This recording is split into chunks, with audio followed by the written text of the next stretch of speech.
Nebraska businesses connected. Learn more at hamiltonisbusiness.com.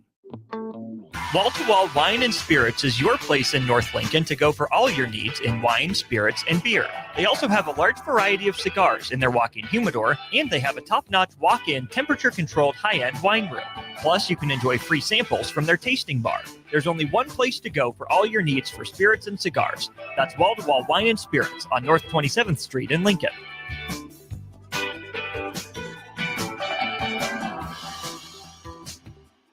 Have you been injured in an accident and don't know where to turn? You need an attorney you can trust to handle your case with professionalism and compassion.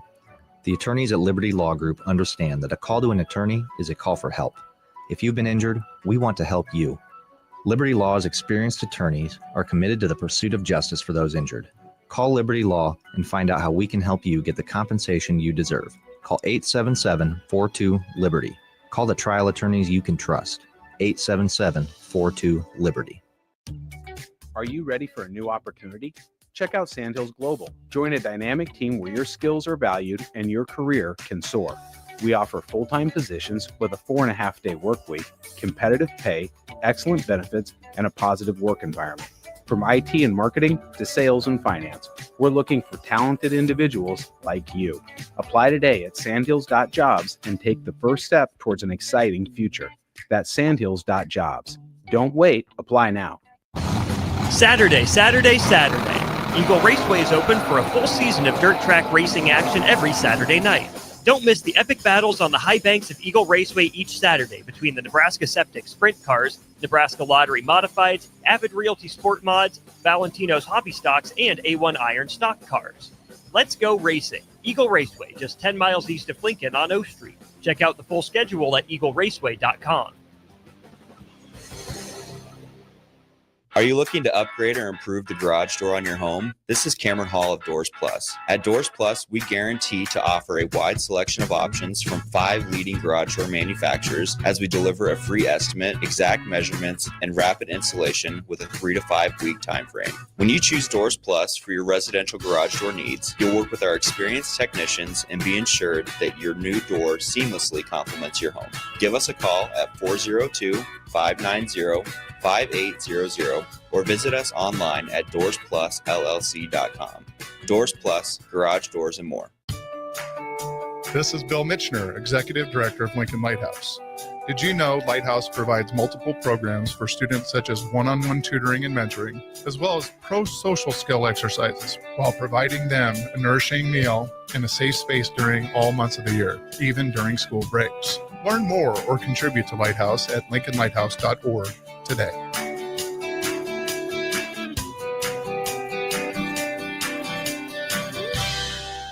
M-Suits Clothiers, Lincoln's favorite men's store. Family owned and operated, located 1 block south of 56th and Pine Lake Road. Go bold this summer and fall with endless possibilities. Stop in now for the best selection on sweaters, outerwear, suits, sport coats, dress pants, and dress shirts. M-Suits Clothiers, your menswear store. MHC isn't a new company, just a new name. Moe's Moving is now Moe's Home and Commercial. Whether moving across town or across the state, MHC Moving has you covered, specializing in home, apartment, assisted, and independent living moves. MHC can handle your commercial moves as well. MHC Moving has 0 hidden fees. You'll never pay for same-day booking or be charged for stairs, heavy items, or elevator fees. Rates are the same Monday through Saturday, and you will never pay a truck or fuel surcharge. And they offer payment plans through PayPal. Call MHC Moving today at 402-853-7167 or go to mhcmoving.com. Empower a child today with the Teammates Mentoring Program. Hope is only a conversation away when you choose to share your talent, time, and heart with the child. Together, you can build a relationship based on strengths and chart a brighter future, 1 week at a time. Find out how you can be a mentor by visiting lincolnteammates.org. Become what you needed as a kid by joining the Teammates Mentoring Program today. This is Lincoln's home for sports talk on the FM dial. Also online at theticketfm.com. On the internet. KNTK FM Firth, 93.7 The Ticket. You're listening to Bock the Blackshirt. Terrell Farley. Defending Terrell Farley, who last week in his first start was a holy terror. Number 43. and Jake Bockoven. On air and online at theticketfm.com. Powered by Bauer.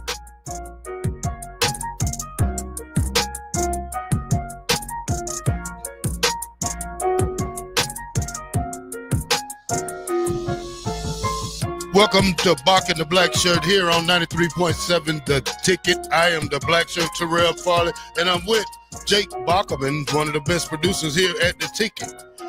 9 days left, Bock. 9 days. That's right. We're getting closer and closer here.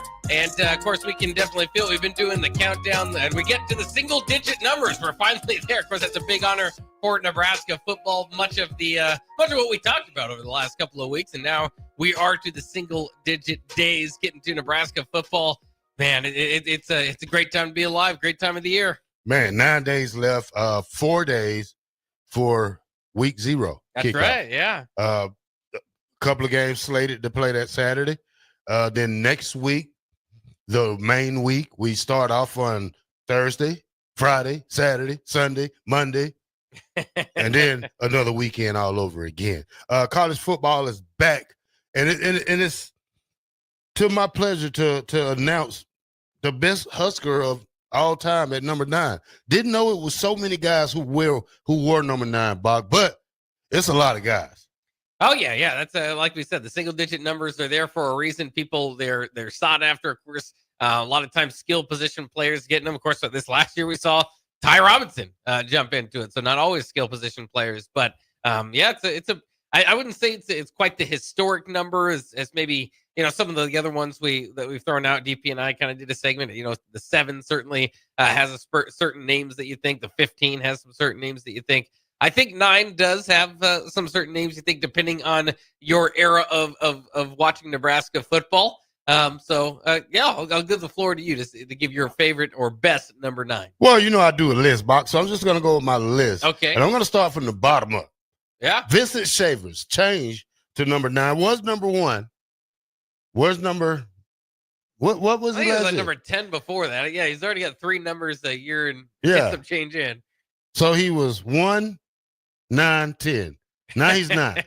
But Vincent Shavers, he's the new number 9. We'll see if he can pass our top guy who's number 9, because he still has 3 more years left. So that's a great thing for him to shine in the new number. Like we said, Ty Robinson last year, defensive end, probably one of the biggest guys that was on that team. Him and Nash combined to make a great DN combo. He's in. I forgot who he's with in the NFL. Who is he with? The Giants? The Eagles. The Eagles. Yeah. The Eagles. So where's Nash?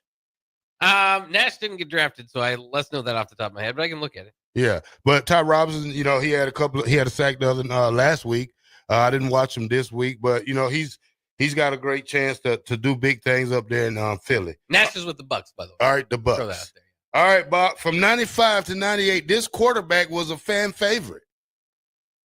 Well, yeah, there's a lot of fan favorites at quarterback from those years. Huh? So there were a few fan favorites at quarterback from those years. From of course, Tommy Frazier, Scott Frost, to get into. Well, he's number 9, talk though, about Bob. Another guy, Yeah, Monte Cristo. One of the best names in Nebraska football history, certainly. All right, this guy played 93 to 95, free safety, 2-time national champion, team captain of that era when we played, Tony Veland. That's right.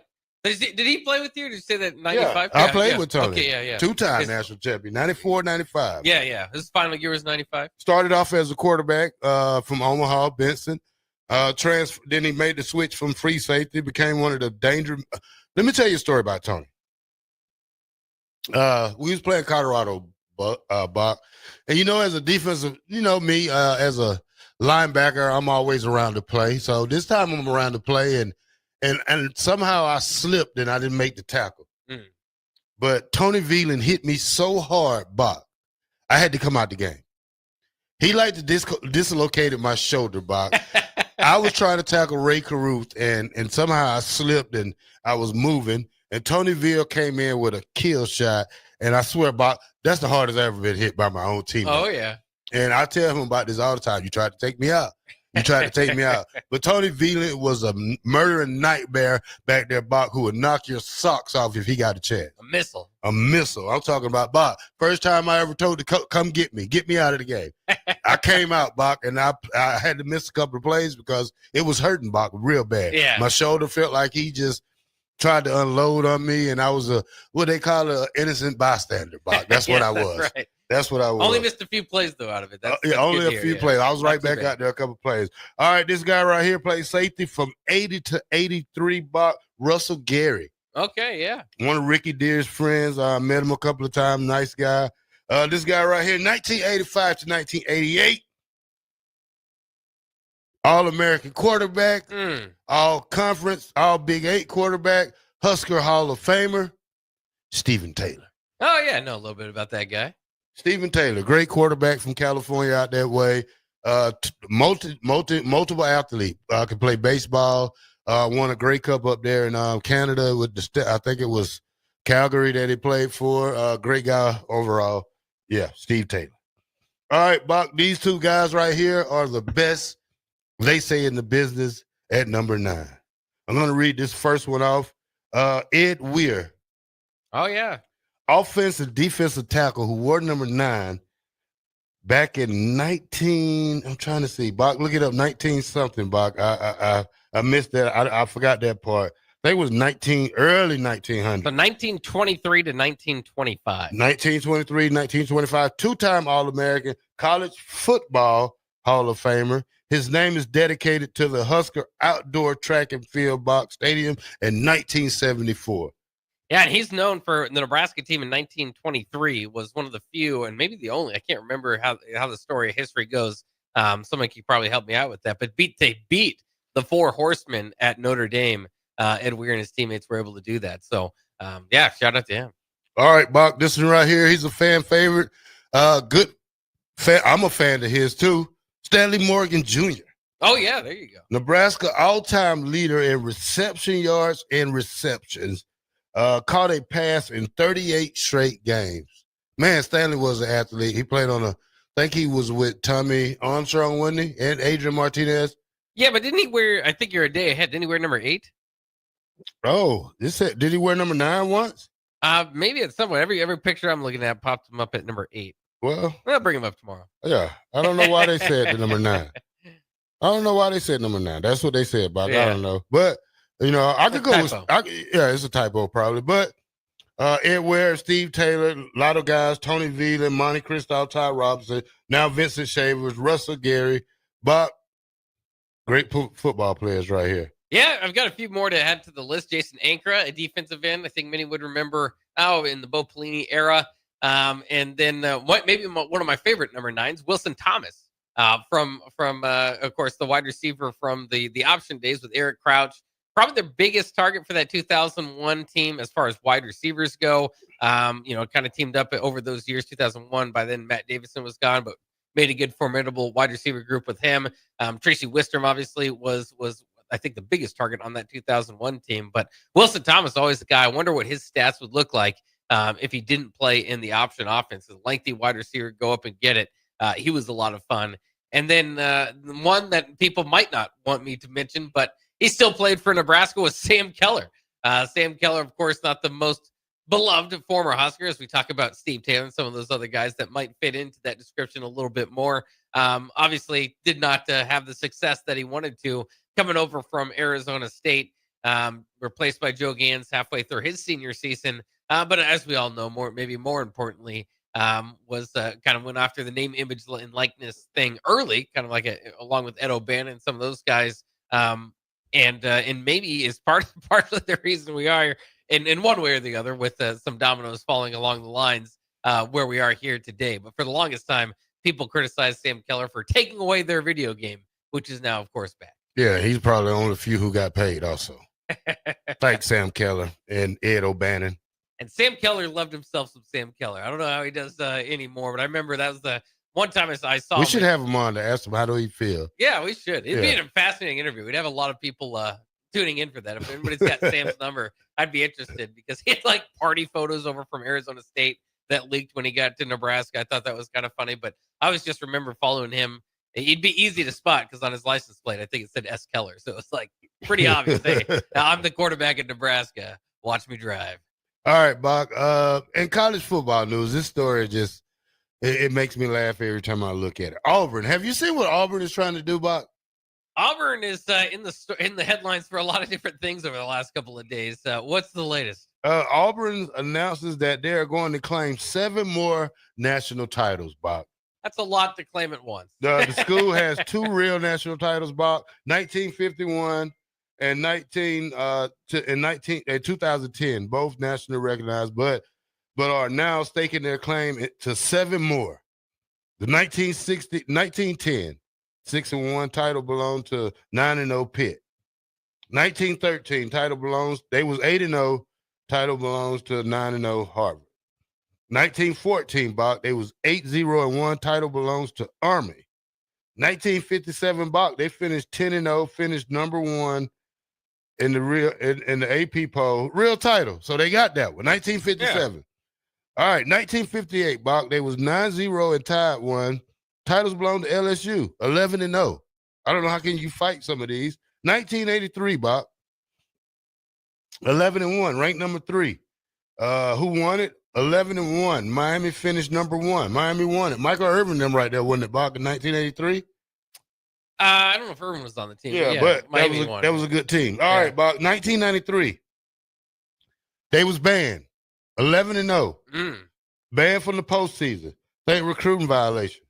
Well, if you're banned for the postseason, I can go back and say you won a national championship. Yeah, 2004, Bach, 13-0. Title belongs to 13-0, number 1 USC.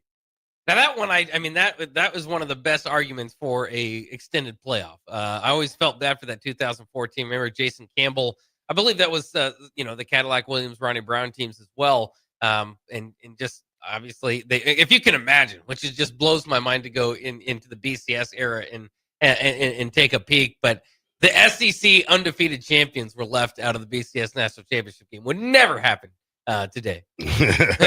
All right, Bach. 2010, they won the BCS and the national title, real title. Now they got 2 out of these, Bach. They're trying to claim the 10-0 from the 11-0 from 93. Who won in 93? Florida State. Florida State. You would have had a chance to play that, but you didn't. So don't worry about that because Nebraska played in that bowl game. We don't see you beating who was it? Was it Alabama or Florida State? 93, yeah. But Florida State was interesting. If Florida State had 1 loss, Notre Dame had 1 loss. They went with Florida State to play that game. Nebraska obviously didn't have a loss until they lost that game. So that would have been a good year for a playoff too. We'll put it that way. Yeah. I don't know, Bach. A lot of stuff going on. Now, Bach, my thing I wanted to talk to you about is, Bach, you're a Croc man, aren't you? I have a pair of Crocs that I got while I was over in Asia because it was very hot over there. And I'm not a big sandals guy. I don't necessarily like my feet to be showing. I just not a big fan of feet in general, but I feel vulnerable with my feet showing. So I decided no sandals. I mean, you still wear socks, and Crocs are going to help my feet breathe. And I've been wearing them all summer. And Terrell's been making fun of me the whole time. And then a couple of days ago, I was doing a show here with a couple of teenagers came and said, "That's a fashion faux pas. That's some bad shoes you got on there." So I've been hearing about it. But I'll tell you what, my Crocs are not necessarily to show off. They're more for comfort. That's more for comfort. But now here's the thing: why I don't like men who wear Crocs or what's those shoes that Nick wear, the Birkenstock. Birkenstock. Yeah, those shoes right there. Those are shoes that can get you hurt, Bach. And when I said hurt, Bach, I am what you call TTG, Bach. It's called train to go. Okay. Now, if we was in the woods, Bach, and something happened, and you had on your Crocs, guess what? You're probably going to get eaten up 9 times out of 10, Bach, who's ever chasing us. Bach, Crocs are not shoes you can get out and run in, you know? Not very well, They're not. They're not. You have a strap on them, but 9 times out of 10, if you had to run through a fire, Bach, to make it out of a building, your Crocs will melt in the middle of the running. Well, that strap lets you know when it's serious. That's when you get to running. So I say that, Bach, because I don't believe in, because I'm one. It's like watching a scary movie, Bach. You know, you don't know what's around that corner, Bach. And I'm always, you know, the way this society is today, Bach, and the way this world is, you always have to be almost in a running head start in life, you know, period, Bach, because you never know when something goes off, Bach. Well, it's funny because my friend, it kind of reminds me of my friend. He was having road rage when I was driving with him, and he was like so mad. He was going to get out and fight the people, but he had sandals on, and so like no matter how mad he was, I couldn't help but think to myself like, are you going to fight in sandals? Like, there's no way. That's how you know I'm not a fighter. I'd be like, I think my feet would get hurt if I fought. It's like me and you, Bach. We run around the corner, Bach, and we just see a bad fight, and everybody's running at us, Bach, trying to escape. You know what, Bach? I'm not gonna have on Crocs. I'm gonna be able to turn around, and I'm gonna be able to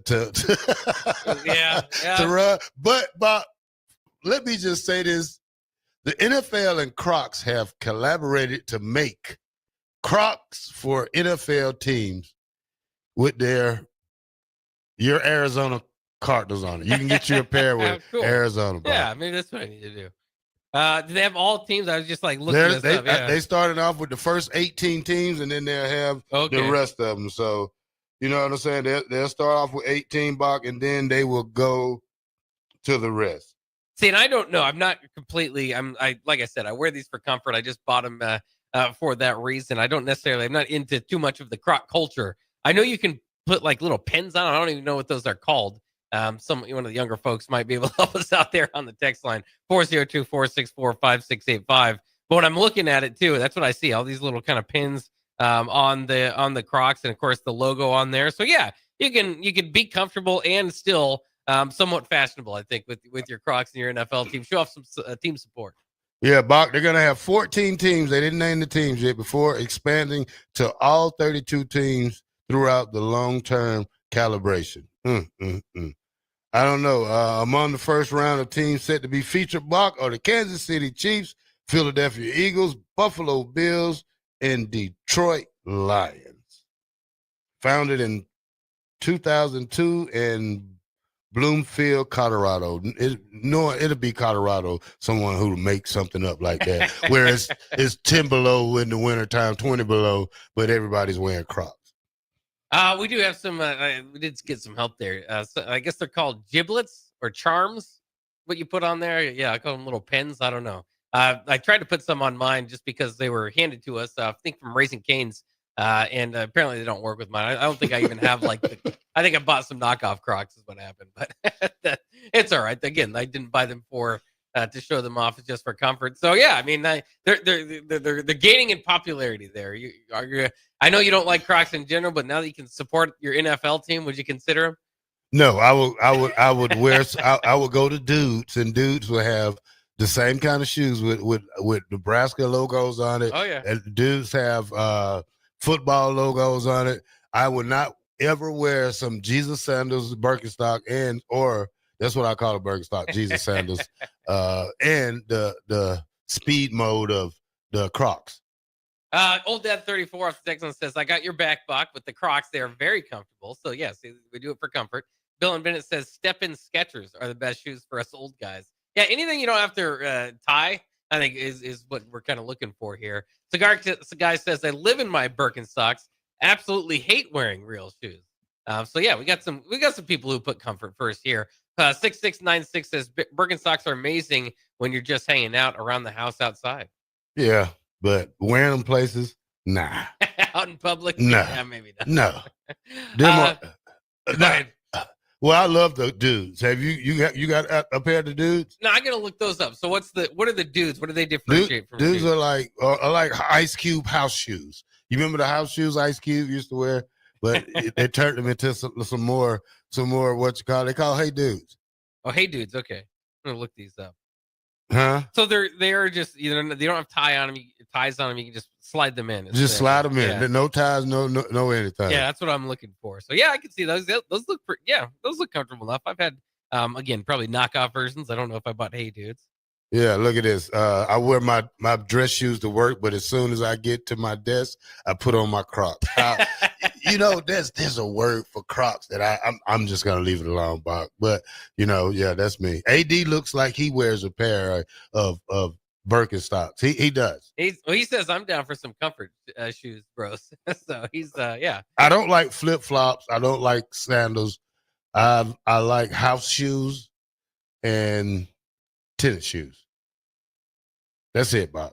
Yeah. Well, even with my tennis shoes, I was glad to see other people do this because I thought it was just me. I used to just like step on them and the back would cave in because I was so lazy to still go down and tie them.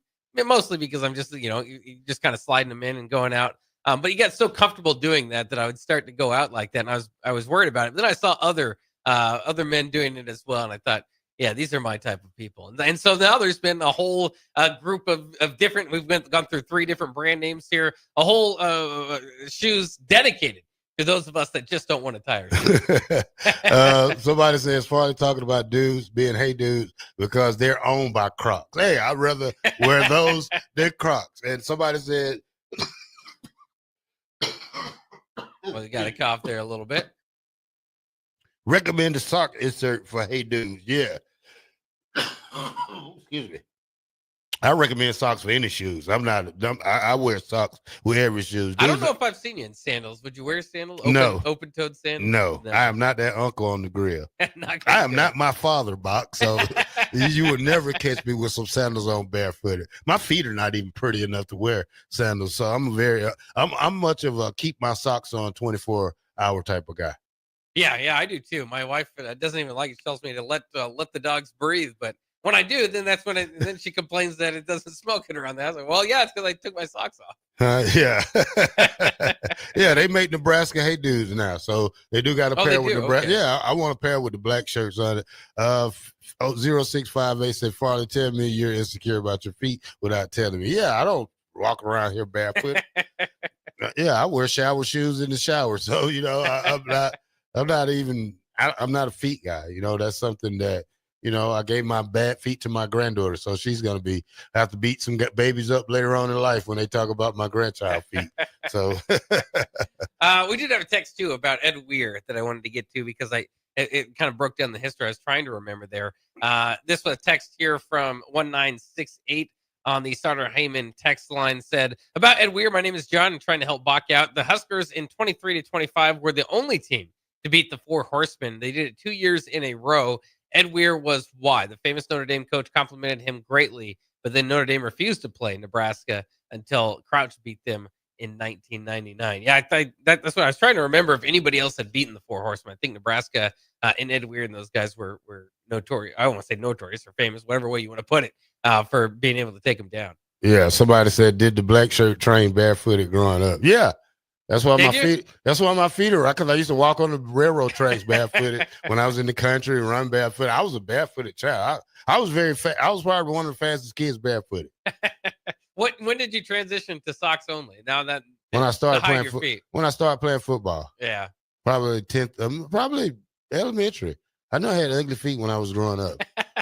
Yeah, I said I got my daddy feet. So yeah. Is that what it is? You're worried about people pointing to your feet? Nah, I probably beat them up for talking about my feet, Bock. I'm very insecure about that, Bock. I don't want to come back to break and you're laying on the ground, Bock. Oh, okay. So leave me alone, Bock. Just go to break. Yeah, leave my feet alone. That's not a conversation. Let's talk about football, Nebraska football. Yeah. When we come back, we're going to talk a little recruiting Nebraska football here at 93.7 The Ticket.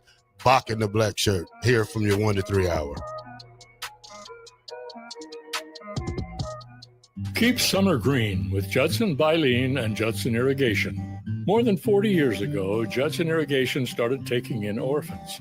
Lawn sprinkler systems installed by a quickie, cheapy summer job, install them and forget them outfit, long forgotten. Call Judson Irrigation.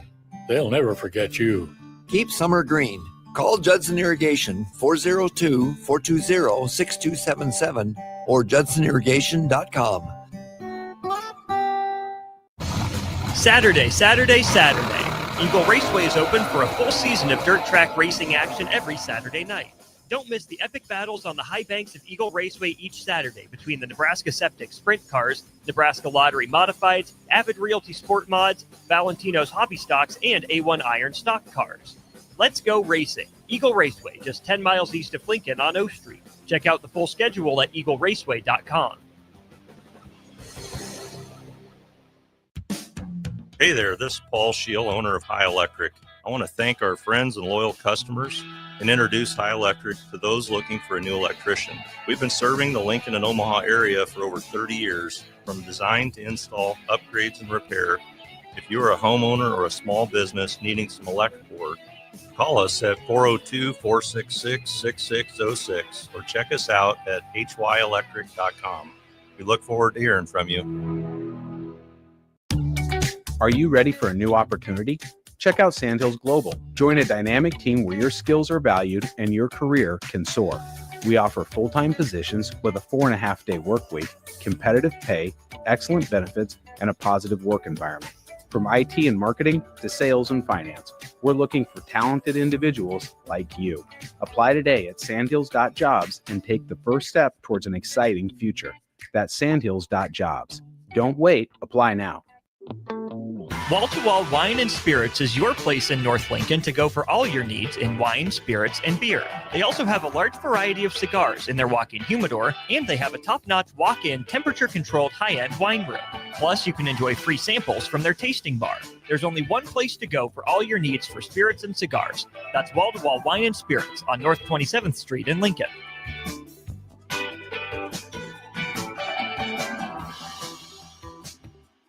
At Schwezo Construction, safety isn't just a policy, it's a promise. Build with us.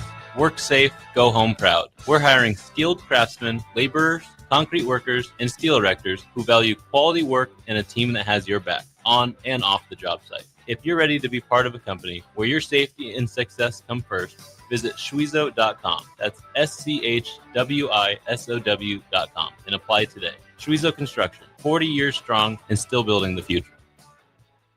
93.7 The Ticket, Fox, KFXL weather. Sponsored by John Henry's Plumbing, Heating, and Air Conditioning.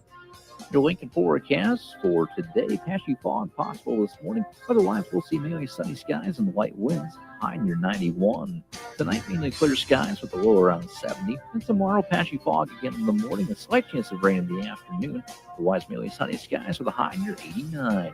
I'm meteorologist Kyle Fletcher for 93.7 The Ticket and theticketfm.com. No cravings, no hunger pains, no struggle. Thanks to GLP-1s from Limitless Mail, weight loss is possible. Picture this. Your clothes fit better, your energy's up, your doctor's impressed, and your friends start noticing. Limitless Mail's GLP-1 program is medically monitored and changing men's lives. There's no better time than now to get on board. Lose the weight, better your health, gain your confidence without being hungry. Free consult at limitlessmail.com. Select Plumbing and Utility has been serving Lincoln and the surrounding area for 14 years, and they're not slowing down. Select Plumbing and Utility handles all your plumbing needs from faucets and water heaters to full renovations, and they can even help with your heating and cooling needs. They're also Lincoln's underground experts, repairing and replacing broken underground water and sewer lines since day one. Contact Select Plumbing and Utility today at 402-560-6197, assuring excellence in every situation, opportunity, and challenge. That's 402-560-6197.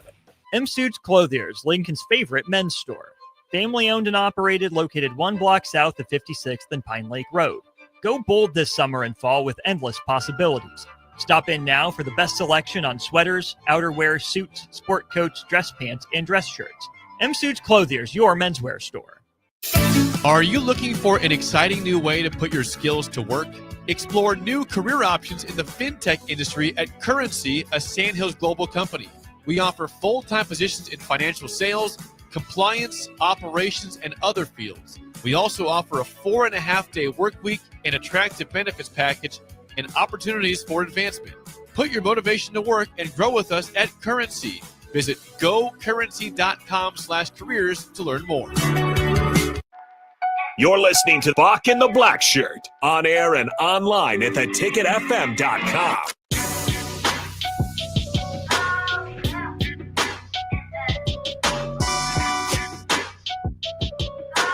Welcome back to Bock the Blackshirt here on 93.7 The Ticket.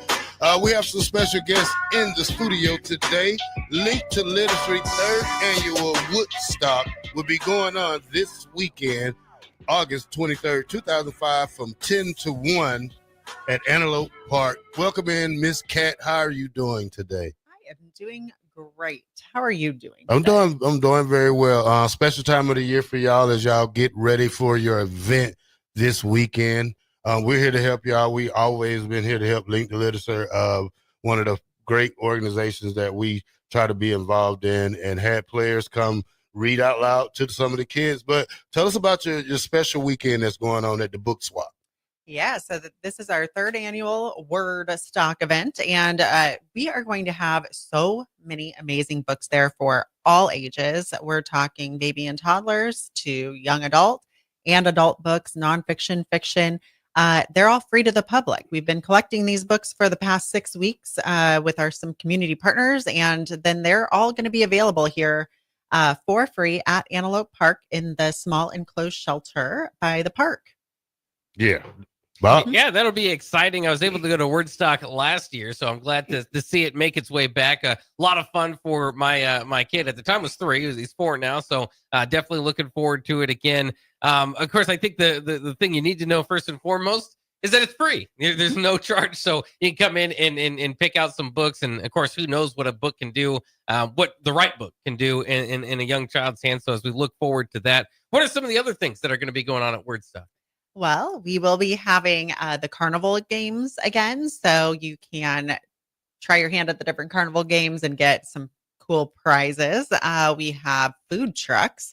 Oh man, we have some good food trucks this year. We've everything from brownies to pastries for the morning time, and then for lunch we've got Deeply Rooted. We've got Filipino one and muchachos. And the muchachos, the new muchachos coffee truck as well. So we're really excited about that.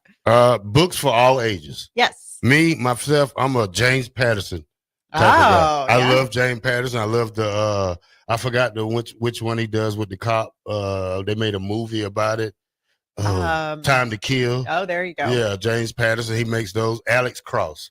I'm a really big fan of the Alex Cross books. I think I read all of them. Oh, I'm sure you'll be able to find a few. Yeah, that's one of my favorite authors right there.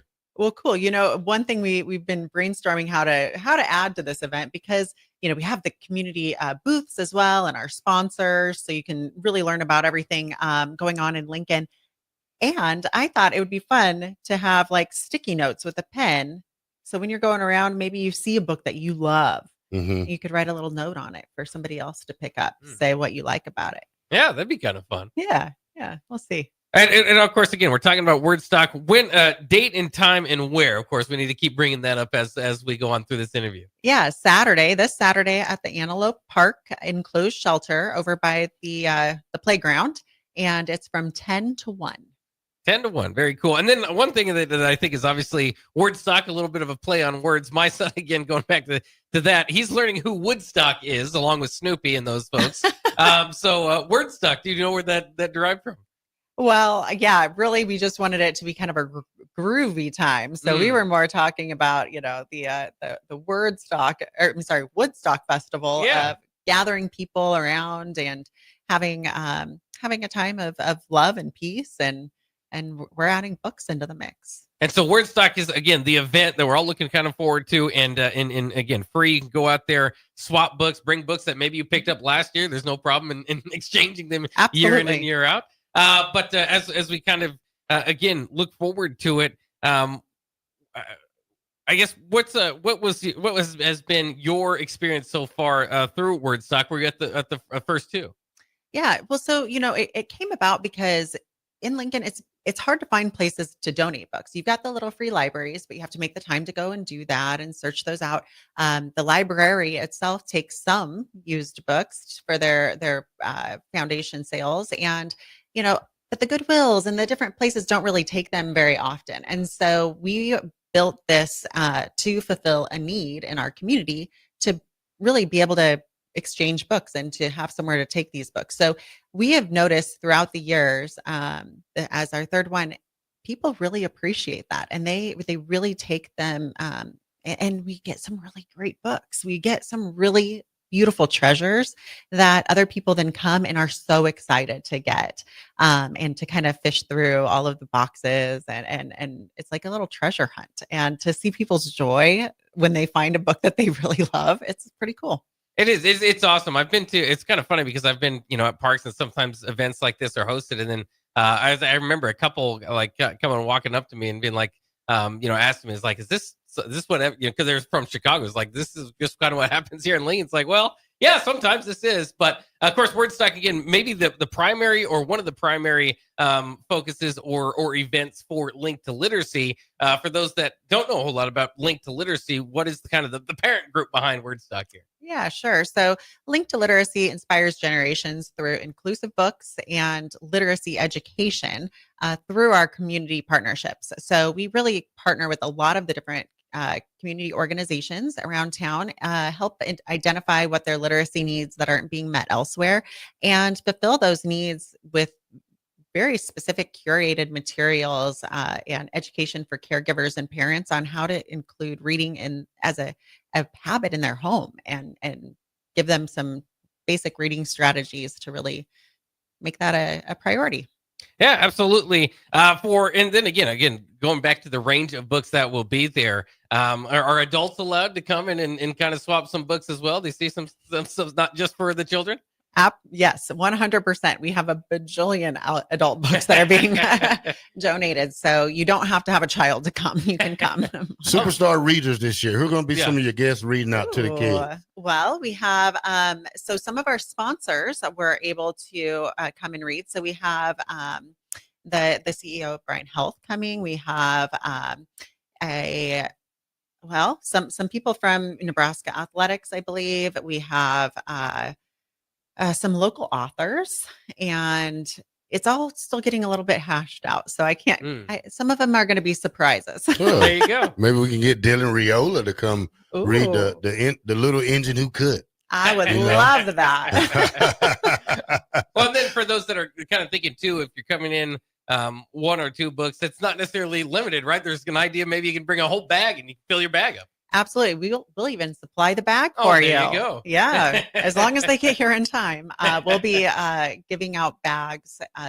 They're big and yellow, and you can fill them. And you can have another one if you want. And fill that one too. Wow. There you go. Yes, a lot of stuff. And again, stuff like this is important to me because I always think, sometimes the right book in a kid's hand can really dictate, where their interests are, where they kind of maybe can set their path out in life. So it can really be a big difference. Again, Kat Ousey of Link to Literature in here to talk about Wordstock one final time. When, where, and I don't want to say why. How about when and where? Because we know why. We've been explaining that. Yes. So when and where is Antelope Park this Saturday, the 23rd. From 10 to 1 a.m. You'll see signs kind of directing you where to go. And it's called Wordstock, and it's a celebration of community and books and really getting to know your neighbors. Yeah, fantastic stuff. And walk-ins welcome as well, I'm assuming. Absolutely. Yeah, you don't have to book this. Again, it's a free event. So I would encourage everybody to go out again to Antelope Park for Wordstock here. Coming up around the corner this Saturday. So thanks again to Kat for jumping in studio with us. Thank you so much. All right, there we go. I'll throw it to you over there, Terrell. No, I throw it to you, Bob. Oh, I thought you were going to throw it. No, okay. I'll throw it back to you. Okay, well, now I got it. Okay, I'll go ahead with it. This is Bock The Blackshirt. We'll be back with more on 93.7 The Ticket.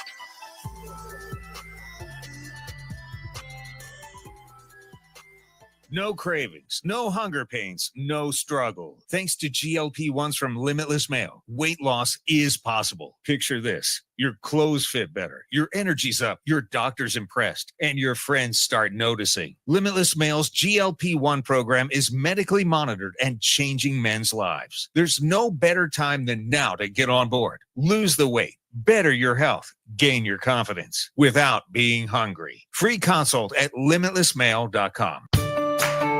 This is Bill Mitchner, Executive Director of Lincoln Lighthouse.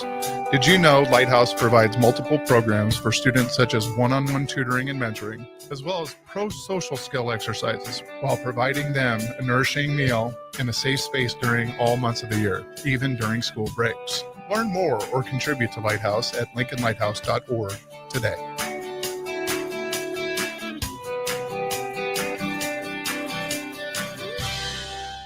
93.7 The Ticket. Fox KFXL weather. Sponsored by John Henry's Plumbing, Heating, and Air Conditioning. Your Lincoln forecast for today, patchy fog possible this morning. Otherwise, we'll see mainly sunny skies and light winds. High near 91. Tonight, mainly clear skies with a low around 70. And tomorrow, patchy fog again in the morning. A slight chance of rain in the afternoon. Otherwise, mainly sunny skies with a high near 89. I'm meteorologist Kyle Fletcher from 93.7 The Ticket and theticketfm.com. At Schwezo Construction, safety isn't just a policy, it's a promise. Build with us. Work safe, go home proud. We're hiring skilled craftsmen, laborers, concrete workers, and steel erectors who value quality work and a team that has your back, on and off the job site. If you're ready to be part of a company where your safety and success come first, visit Schwezo.com. That's SCHWISOW.com and apply today. Schwezo Construction, 40 years strong and still building the future. Hey there, this is Paul Scheel, owner of High Electric. I want to thank our friends and loyal customers and introduce High Electric to those looking for a new electrician. We've been serving the Lincoln and Omaha area for over 30 years, from design to install, upgrades, and repair. If you are a homeowner or a small business needing some electrical work, call us at 402-466-6606 or check us out at hyelectric.com. We look forward to hearing from you. Hi, Sean Callahan here of HuskerOnline.com, inviting you to join us here on 93.7 The Ticket every Saturday morning. Now in our new time, we're on from 8 to 9 with the weekly Husker Online radio show. We'll give you the latest in recruiting. We'll talk about what's going on with both football, basketball, and we'll probably share a few stories from the inside. It's every Saturday morning right here on 93.7 The Ticket. It's the Husker Online radio show from 8 to 9 a.m. A1 Automotive's second location is now open at 5110 State Hill Drive, just off of Yankee Hill Road. The new location continues to specialize in all makes and models and provides personalized service as they have for 15 years. With the school year here, A1 Automotive reminds you that college students get 10% off any service, and they offer free tire repair with a valid college ID. Schedule your appointment today at a1autolincoln.com and visit their new location in South Lincoln at 5110 State Hill Drive or downtown at 11th and L. Big news, Nebraska. Love Omaha is now Love Nebraska. This is more than just a new name. It's a tribute to what Nebraska represents in the world of volleyball. It's still the same team with the same mission, led by players you know and love. Now backed by a new ownership group led by Jordan Larson. As Love Nebraska, they're entering an exciting new chapter, pushing for a championship title in 2026 and building new opportunities for the next generation of players across the state. They want you with them. Let's show the world how Nebraska plays volleyball. Join the movement at lovneb.com and sign up to become a Love Nebraska Insider today. If the power is out, keep your fridge and freezer closed. Perishable food lasts 4 hours in the fridge, and frozen food lasts up to 2 days if it stays below 40 degrees. See more tips at les.com/safety. Rashawn Jackson here for Bauer Infrastructure, a veteran-owned local company proudly serving Lincoln, Lancaster County, and the surrounding areas. Bauer provides quality work at an affordable price, and they're growing rapidly. If you want to experience a career with a fast-paced, family-friendly environment, visit BauerInfrastructure.com. They have top-of-the-line benefits, year-round work, even through the winter. Bauer, usher in the new era of infrastructure to an area near you. And as always, go Big Red! You're listening to Bock and the Blackshirt, on air and online at theticketfm.com.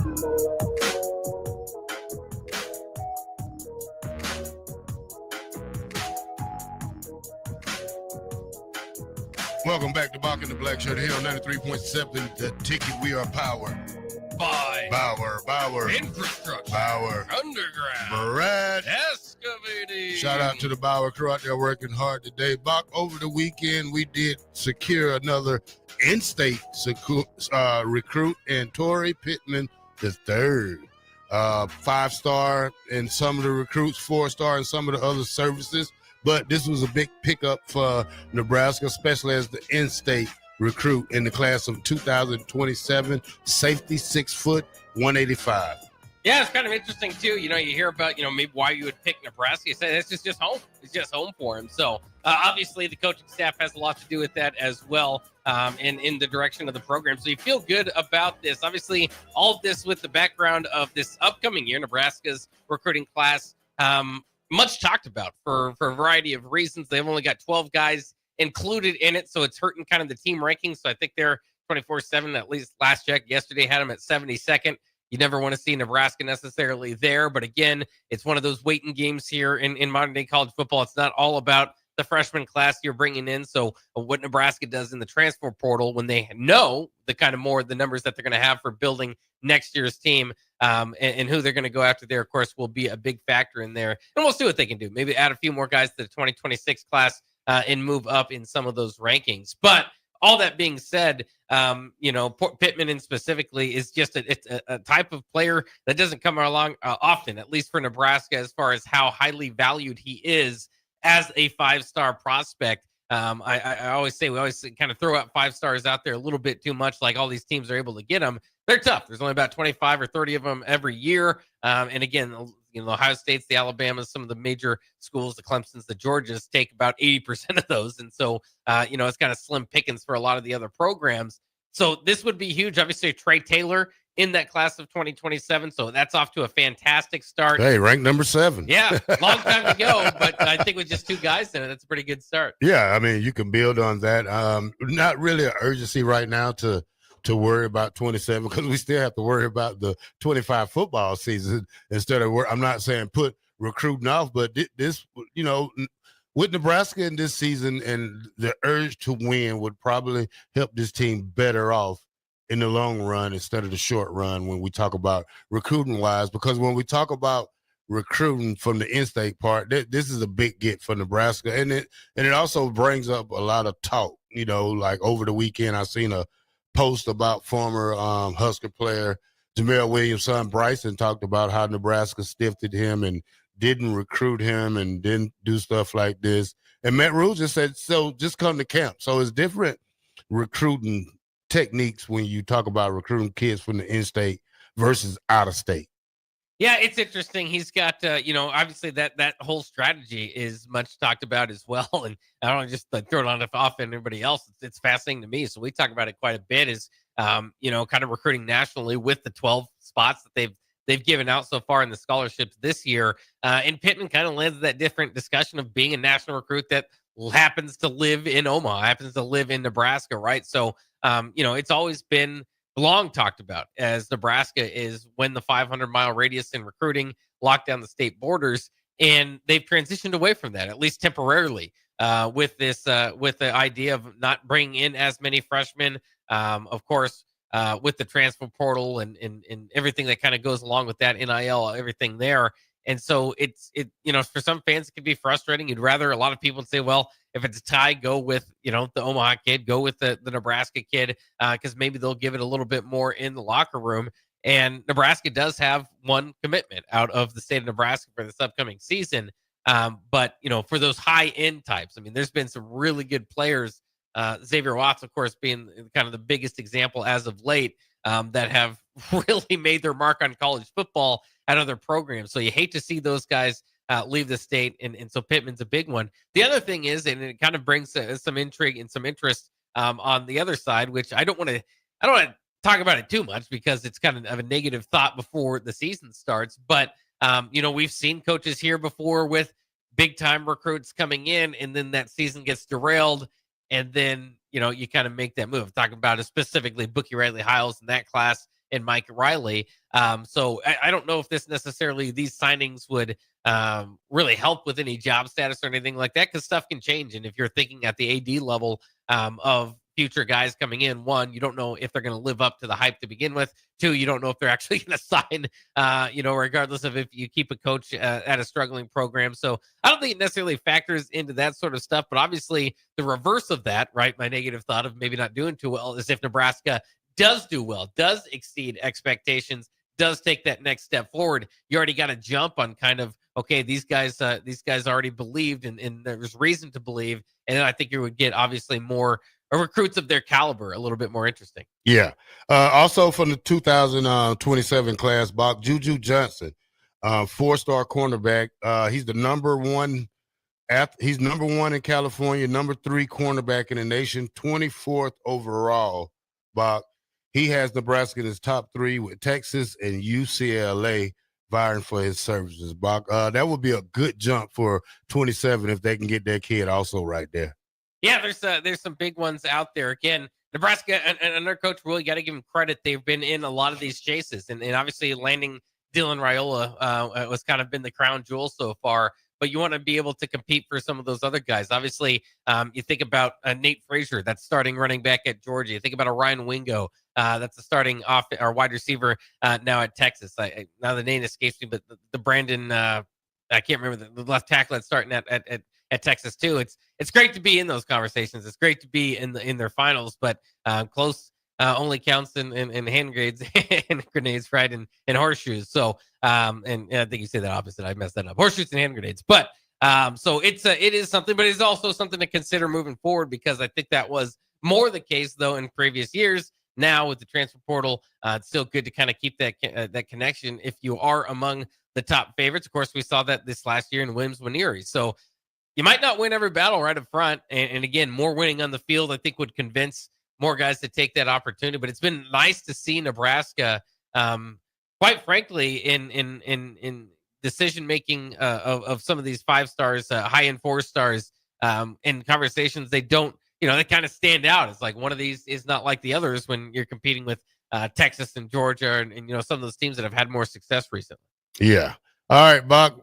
Now, this is one of the good stories I heard. Cam Jurgensen and Jalen Carter got into a tussle at practice, Bach. It was a good tussle. Not very, didn't last long, but, there's 2 big guys going against each other, and Cam Jurgensen said he likes to poke the bear sometimes when he talk about Jalen Carter, who's one of the most fierce guys in the league now since, Dominic Sue gone, Aaron Donald's gone. So, the good back and forth time. This is part of the year, Bach, when first teamers are tired of going against each other, and now it's time for some real football. Yeah, I saw it was day 16 of camp. So they're kind of, like you said, kind of tired of going at each other.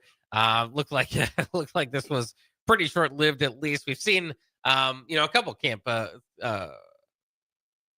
battles, I suppose, or fights. Mike Vrabel's had to break up a few of them himself as the head coach. So it's been kind of interesting to kind of see. And now we're starting to see some like starters named. So we're kind of getting to that point in camp, obviously through preseason. If you missed it, Daniel Jones was named the starter here today over at the Colts over Anthony Richardson. So that's kind of a big story as far as Daniel Jones just on a 1-year contract coming in and taking that job. Of course, Richardson's supposed to be the future for the Colts. Well, no rush. Well, he's 23. He's still young. He's got I think 1 more year, and then they're gonna have to make a decision on his rookie contract. Yeah, I mean, come on, Bob. You got guys 28 in college. You got a 23-year-old kid who's been in the league 2 years, 3 years, and he was always a developmental guy. Yeah, I mean, they knew from the get-go that this wasn't an overnight thing right here. This is probably going to take this kid 3 to 4 years just to get comfortable in the NFL. I'm just not sure if it was a great choice. I was talking with Adam earlier about it. I think it's interesting, that quarterback position and all the physical talent he has. Again, we've talked about this with guys on Nebraska's roster where the physical talent's there. It's can he kind of put it all together and become a complete football player. I don't know why teams reach in the first round for if it's going to be a 3 or 4 year plan. I think that's should be reserved for the second and third round to kind of take a guy with high potential that's maybe not quite there. But that's not the world we live in now. The NFL draft is if you think you've got a quarterbacks, as we know, teams reach on them just to make sure you got one. Of course, if you do, you end up with one of the better 15 quarterbacks in the league. You keep them for 10 years as long as you can, because they're hard to come by and hard to get.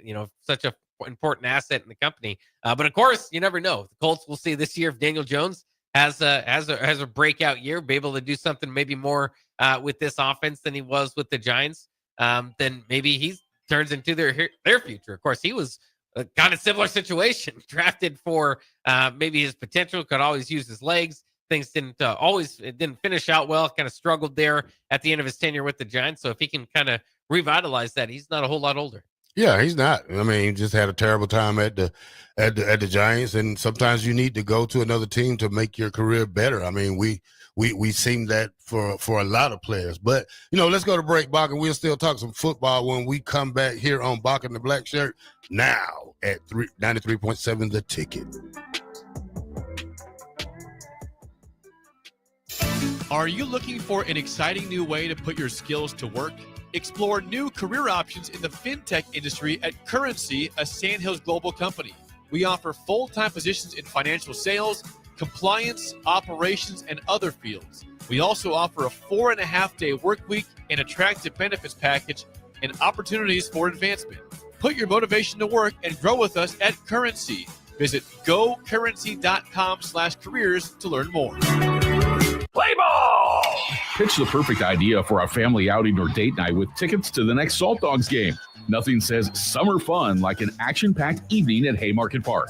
Come root for the home team with a hot dog and a cold drink. Plus, visit saltdogs.com to learn about special events and promotions, including group discounts. Don't miss out on the thrill and excitement of a Salt Dogs win. Visit saltdogs.com to reserve your tickets today. Gaina Trucking is hiring CDL Class A and B drivers. Their strong team culture makes it not a job, but a career. Gaina Trucking offers health, vision, and dental insurance, 401k with company match, an employee assistance program, and other bonus programs. Build a better career today with great team culture at Gaina Trucking. Learn more and apply today at GainaTrucking.com. When it comes to concrete, Stevens & Smith Construction doesn't stall. They go for the takedown. As Nebraska's full-service concrete contractor, they stay in bounds, hold inside position, and never forfeit quality. Whether it's foundations, flatwork, or concrete coatings, they elevate performance and pin down results that win every time. Stevens & Smith Construction is a proud sponsor of Takedown Tuesdays on 93.7 The Ticket. Because when it's time to wrestle with concrete, Stevens & Smith Construction slams expectations. When you're outdoors beneath Nebraska skies, adventure comes in all sizes. From quick escapes and long weekends to true off-the-grid retreats. Paddle, hike, camp, explore. Whether you have a few hours or a few days, we'll guide you to a state park or recreation area that's a perfect fit. Start your next adventure today at yournebraskaparks.com. Sponsored by Nebraska Game and Parks, aired with the Nebraska Broadcasters Association and this station. Hi, Sean Callahan here of HuskerOnline.com, inviting you to join us here on 93.7 The Ticket every Saturday morning now in our new time. We're on from 8 to 9 with the weekly Husker Online radio show. We'll give you the latest in recruiting. We'll talk about what's going on with both football, basketball, and we'll probably share a few stories from the inside. It's every Saturday morning right here on 93.7 The Ticket. It's the Husker Online radio show from 8 to 9 a.m. Old School with Foreman and Orman. Any tips for a dad who just volunteered to be a YMCA flag football coach less than a week before the season started because no one else had volunteered to coach the fifth graders up to that point? Tylenol for your headache. Put some in your cup. Put some in your cup, and make sure your contract is 1 year only. Medicate, bro. Frank Reich. Frank Reich at Stanford. Yep. On 93.7 The Ticket and theticketfm.com. This is Lincoln's home for sports talk on the FM dial. Also online at theticketfm.com. On the internet. KNTK FM Firth. 93.7 The Ticket. You're listening to Bock the Blackshirt. Terrell Farley. Defending Terrell Farley, who last week in his first start was a holy terror. Number 43. And Jake Bockoven. On air and online at theticketfm.com. Powered by Bauer.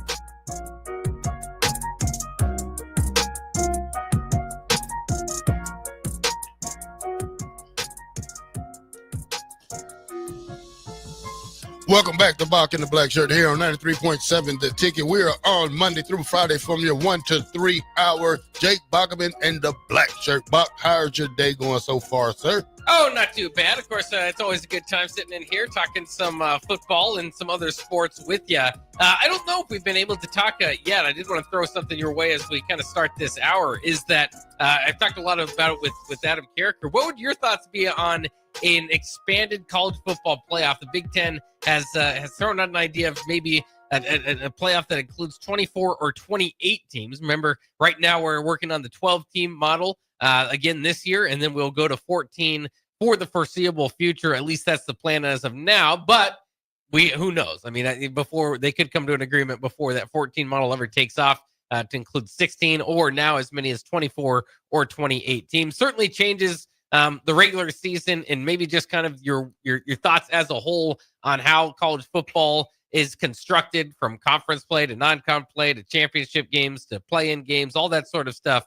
Would you like a big giant 24 or 28 team playoff? 24 sounds pretty good. I mean, you give you say 24, but you give the number one team in the nation a bye.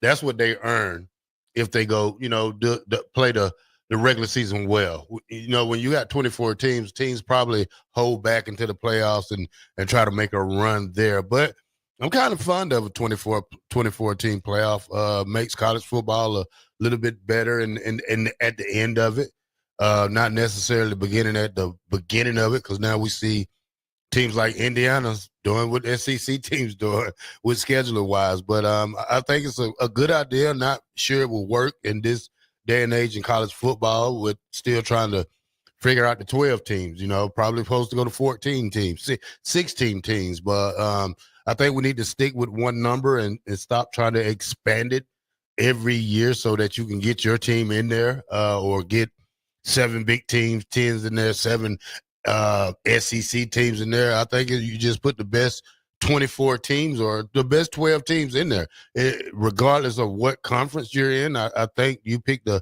best 12, and that's what we haven't been able to do in college football over the years, is get everything right with the playoff system. Yeah, it's all fascinating just to kind of break it down, because again, you almost, if you get to that level, you have to kind of throw out what you think of college football and kind of what it is, and what it is historically. I mean, for goodness sakes, we have a top 25 so ingrained to college football culture and history. And if you had a 28-team playoffs, you'd have teams in the others receiving votes category being able to play for the championship. So again, it kind of changes what the idea would be for what you want to do in college football. I think it would change the regular season. Obviously, the bigger the playoff gets, the more losses are afforded. You don't know. Obviously, even now with the 12-team playoff, it's not like it was a few short years ago, even with the 4-team, where one loss could damn you, and 2 losses certainly for the most part would, especially pre the 4-team playoff. So it's an interesting time. I think the 12-team playoff, they kind of did the trial run, didn't maybe work out quite how they wanted to with seeding and some of their ideas about conference champions. And so maybe that was a little bit messy this last year, but playoff games on campus, I think, was a lot of fun. Obviously, a bigger field would be more campus games. And so it's not all bad. It's just, I don't want to say all bad. It depends on how you like it. Some people would love it. I personally kind of like the importance of the regular season, which has been diminishing for years, as the more teams they add to these championship playoffs and all that. So it's, again, not necessarily what I would do or what I like, but part of living here and being a fan of these sort of things, I mean, is adjusting to this sort of stuff. You kind of go back to the rules of football are different than they were years ago when you played. You can't kind of hit the same way. Of course, a lot of more thoughts about player safety and all that. You go from baseball, I was talking with Austin the other day, now the DH and the pitching clock, and DH, I should say, league-wide has adjusted their game. Of course, the NBA or in basketball, it's been a long time since there's been a huge change. But of course, at one time, they added the 3-point line, and that completely took over what the game would be, at this point. It took a couple decades to kind of get there, but obviously with Klay Thompson and Steph Curry exploiting that could be used to help win a championship, kind of took off from there. So it's always going to be change. And so that's what, but my question is kind of similar to what yours kind of gets to, is eventually, like we're seeing with college basketball, they're still trying to expand the field. And I think here in about 10 to 15 years, I don't know, it could be 128 teams maybe in the college basketball the tournament. And at some point, is there a too big? I know you don't seem to be by this big tournament that could be a lot of fun. Is there too big? If not 28, would 32, or is there a spot that you would say this is just too much? In college football? In college football? 32 is too many. The best scenario is probably 16 teams. Half of the top 25, that's vying for, 16 teams. That hopefully gets Nebraska and make you want to play harder just to be that 16 teams that fight for it every way. You have to throw a lot into it when you say strength of schedule, scheduling wise. Just it's a lot of things because you got two bickering conferences whose goes at it in the SEC and the Big Ten, and really, it's you're not even worried about the other conferences because you're giving them little stuff, not the big stuff that you accept. So it's not even in college football for any conference besides the SEC and the Big Ten because this is for them. Yeah. Yeah, and it's interesting to see these conferences kind of with their standings. I think the SEC is not really worried about what any model you do because a lot of their teams, as long as it's going to be decided by eye test and even the numbers when you put them in now, because these teams are rated so high going into the season. But it shouldn't just be this obvious. And I've had to fight. It's kind of been known as the SEC supporter around this station for a while now. Just because I would have to kind of fight the natural Midwest urge to discount them. I think it's been the best conference for a lot of time, but it's not a sure thing. And I don't think it has been, completely the last couple of years. Obviously, the national champion coming from the Big Ten. So, it's interesting how the SEC doesn't necessarily have to fight for as many automatic spots that the Big Ten does, because the Big Ten feels like it, and naturally it does. Some of the teams that may be good in the Big Ten on a certain year, you kind of think about the style of play that Iowa or Minnesota might have if they reach the top. It would still be a lot of defensive, maybe what would be deemed as ugly football. That, as we saw in the bowl season this past year, which I don't know how much you want to take away from bowl season in this year, these days in college football, but at least, for a small sample size is, maybe that ugly style of football sometimes can catch up to, the speed and prettiness of the big time offenses that are sometimes thrown out there. So it's always interesting, when you have this big, and that's really what this is, it would be simple just to kind of put together a small enough playoff. I think that would be deserving, but of course, the more money that's out there for a bigger playoff, we've seen, again, leagues expand their playoffs over the years to add up to that and get more money. And so it's fascinating to look at it from both sides, because I was in with Jeff Essig of Fitness Fanatics, brought something up the other day when I was with him on Sunday, was, how silly would it be if you went through an NFL season and the Cardinals and Bears play in a bowl game at the end because they didn't make the playoffs. So from that side of it, it's silly. But then you kind of think about the other side of it from the college, flipping college football. And the other side is, how silly would it be if we were trying to come up with a playoff, but we had to structure the NFL in much the way that the college football is structured. So the NFC East is going to have 8 teams, and the NFC South is going to have 4 teams, and then you're going to get 3 bids out of the NFC East, so that's silly. It kind of all goes back to, and we talk about what a mess college football is sometimes, and it's not all just NIL, it's a lot of it's NIL and transfer portal driven, but a lot of it too is just like the basic structure of conference realignment and ensure it's pure and obvious, kind of conference tiers, if you will, or systems where obviously the SEC and the Big Ten have the most power. Can be difficult to find a perfect playoff system that everybody is happy with. So we'll see what happens eventually. I'll just say, I wouldn't be surprised if this is a temporary fix to go from 12 to 14. Wouldn't be surprised that there's always going to be people knocking on the door, because it wasn't just the Big Ten. I'm bringing up the different SEC coaches just kind of brought up a bigger playoff as well. Yeah, I hope they get it fixed, Bob. I'm just so sick of this playoff talk. I'm just ready for college football. We'll lead the playoffs talk to the big guys, and we'll just watch college football coming up this Saturday. Bach. That's right, week 0. Are you gonna be up early in the morning watching game day, Bach, or they're having game day from there? I think they will. I'm not sure because obviously we know Lee Corso is going to have his send off there in week 1. So if they do, I don't think he would be a part of it. But I think they typically at least have something. I don't know if they're going to travel to Ireland for game day, but yeah, I mean it's an exciting time of the year, week 0. There's a few games I think that are of intrigue. Of course, Kansas State and Iowa State, the Farmageddon matchup from Ireland of 2 top 25 teams, the 2 favorites in the Big 12.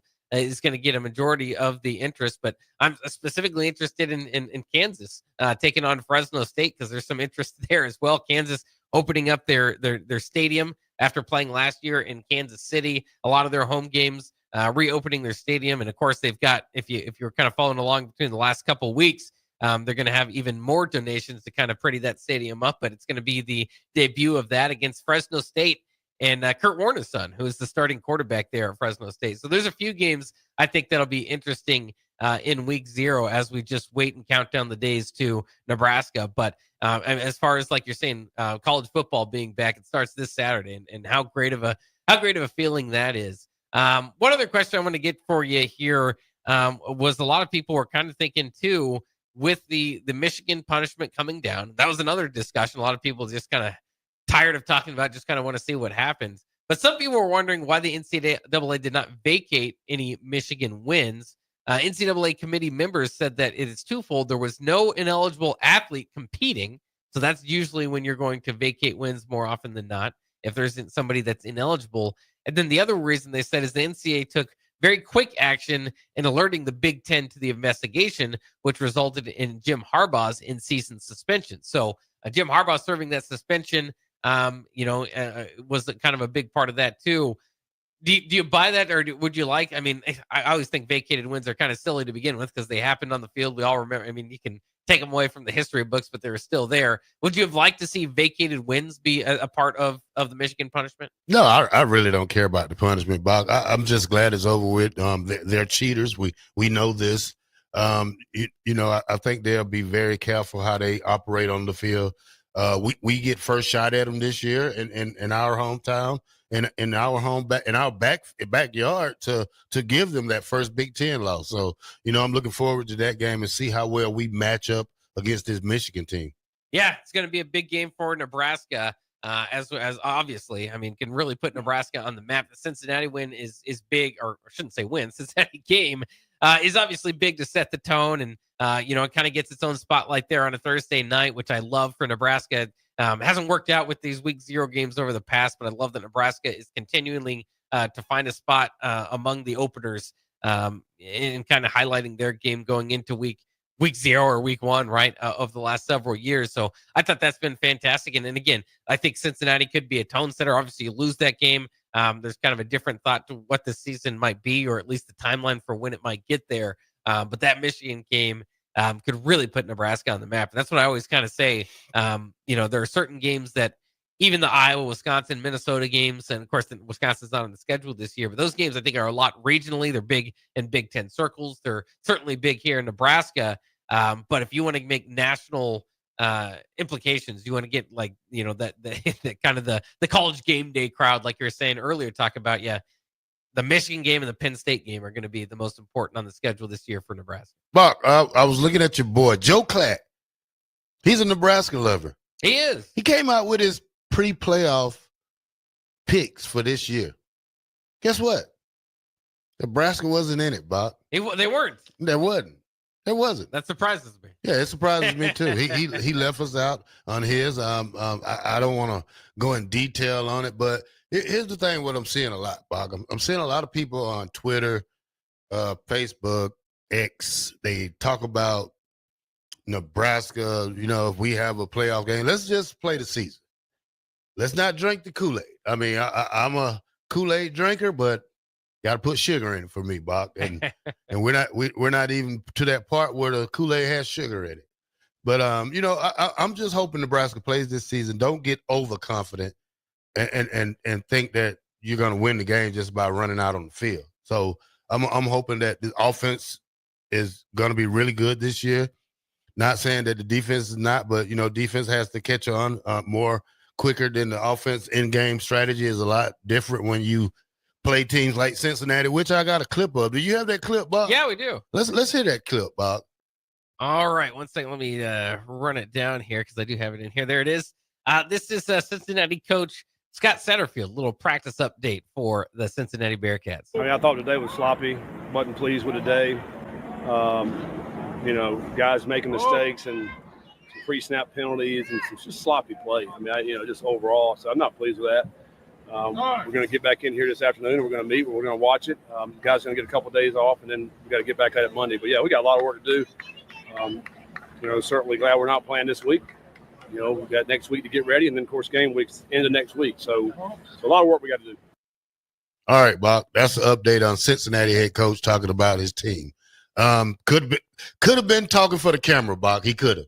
Yeah. How this world is everything, and everything's on Twitter, Bob. I mean, you can find anything on Twitter you want to, if it's talked about more. Yeah, it's interesting. And obviously you can kind of do, messaging through the media as well if you're the coach, maybe re-emphasizing the frustrations from practice. So, it just depends on how you want to look at it. But I mean, he did say they're thankful that they're not ready, implied at least that they're not ready for it to be game week. So it sounds like they've got, some work to do. I'm sure once we kind of get into game week, then you kind of say, we're going to put our best foot forward, because otherwise, I mean, what have you done as the coach, right, in camp, trying to get them there? Your number one job is to get them ready for game one. And so that's kind of interesting. Obviously, a little bit of a different take than what we've heard from Nebraska coaches, which, I'm not going to put words in their mouth as far as saying, game one ready, because they really haven't focused a whole lot on Cincinnati. There was a question from Matt Rule regarding Cincinnati, and he kind of rattled off, we've watched some tape, throughout the summer and kind of get prepared for them like they do every opponent, but they're not so focused in on Cincinnati that you kind of overload that, right? But, you want them to get used to game week and what that's going to look like. So we'll see. They're going to certainly start diving into that with the game week starting basically, here in a couple of days, because it'll be less than 7 days. We mentioned it at the top, only 9 days till you get to Husker football. So the fact that they're playing on Thursday, I would assume they kind of get into Cincinnati specific things later on this week, but we will see. But yeah, I mean, it's interesting. Well, I think you have to get to Cincinnati at least by this weekend. I mean, I say you can say Friday, because now you probably want to give them Thursday off and have them practice Friday, Saturday, Sunday, Monday. But have your walkthrough Tuesday, Wednesday you travel. Or Thursday, I don't know how they would do that. I don't know if he would let them he probably would let them want to have a good night's sleep in Kansas City. But you're probably going to want to give them time. I mean, we still have a long way to go when we talk about this Nebraska football. We got to figure out what's our depth chart, because we don't even know that. I mean, I think the coaches know it. I mean, I think we're anxious to see it, to break it down and have it for the viewers and the listeners to kind of see where Nebraska football is at. I mean, you can go into a game without studying an opponent, Bob. You can almost say you're not going to win that game. I mean, you have to get into this Cincinnati team, even if you have to look at the last 4 games of the season just to see what kind of concept they have. Do they have the same offensive coordinator? Do they have the same defensive coordinator? Do they have the same quarterback? I mean, there's a lot of things you have to break down. You have to break down the linemen, the plays, the down and distance. So hopefully this is the couple of last day of I think fall camp is over with for us. This is regular season status right here, but you have to take a good approach and try to figure things out, what's best for this team, and figure out the 2 deep lineup. Yeah, and that's going to be interesting usually. And again, this is a normal Saturday game. They come out with the Monday press conference. Is that when you'll see the depth chart? And of course, over the years, especially the first depth chart is the most interesting to see where, a lot of the predictions had it right, where they had it wrong. But I'm always interested in that 2-letter word, or on the depth chart, because you have your kind of co-starters at certain places. I don't like that or. Yeah, I don't like. We've seen that a lot. We've seen that a lot. That kind of bugs me to death. Well, I think it's especially popular in week 1, though, because then you're not completely giving your hand away to who's going to be the starter and who to necessarily prepare for a little bit more going into the game. But we'll see. I mean, I think there's a few spots. I mean, we've seen that especially at running back. I think certainly once you get after the number one, Emmett Johnson, I'd almost be surprised if I didn't see an or, on the running back depth chart. After that, I think tackle. I mean, they got to figure this out. They're talking about, kind of putting their best foot forward with their two best tackles.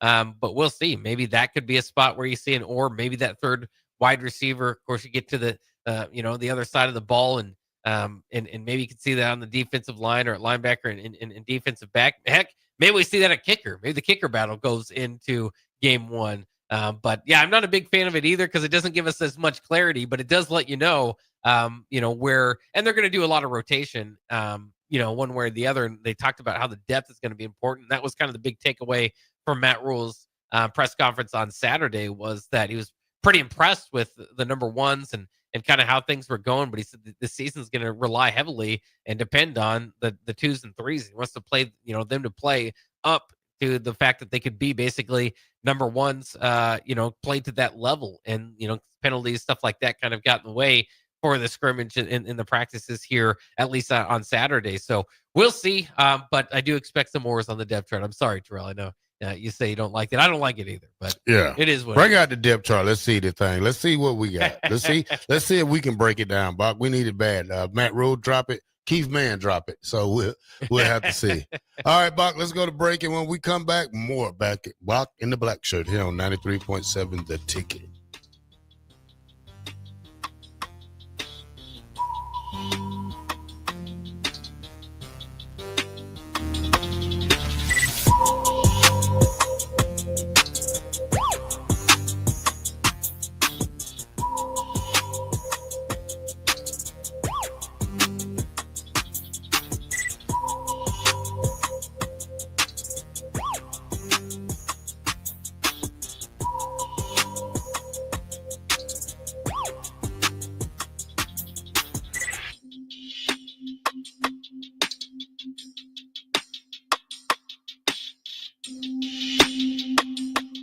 Hi, it's Charlie Stone and Andy Goodyear of Honda of Lincoln with more exciting news for area car buyers. Charlie, it's just announced that Honda of Lincoln has won 3 of the Lincoln Journal-Star's Lincoln Choice Awards: Best New Car Dealer, Best Auto Repair, and Best Place to Get Your Oil Changed. Wow, that's great, Andy. Anything else? Yes, we were runner-up for Best Pre-Owned Dealer and Best Tire Dealer. A lot of people don't understand that we do sell tires here. Very exciting, Andy. Why do you think your dealership is winning so many awards? Charlie, we simply say it's the Honda of Lincoln way of doing business. Looks like Honda of Lincoln is the great news headquarters for Lincoln. Yes, and even all of Nebraska, we are also announcing that Honda of Lincoln's the only dealer in the state of Nebraska to win the prestigious Honda President's Award for 2024. Honda of Lincoln, Nebraska's #1 volume Honda dealer, 27th and Yankee Hill Road, or online at hondaoflincoln.com.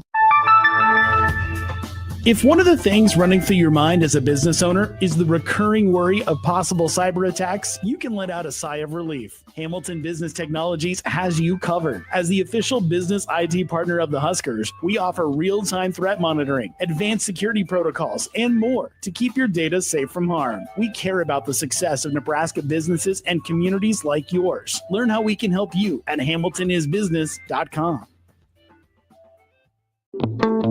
Wall-to-Wall Wine and Spirits is your place in North Lincoln to go for all your needs in wine, spirits, and beer. They also have a large variety of cigars in their walk-in humidor, and they have a top-notch walk-in temperature-controlled high-end wine room. Plus, you can enjoy free samples from their tasting bar. There's only one place to go for all your needs for spirits and cigars. That's Wall-to-Wall Wine and Spirits on North 27th Street in Lincoln.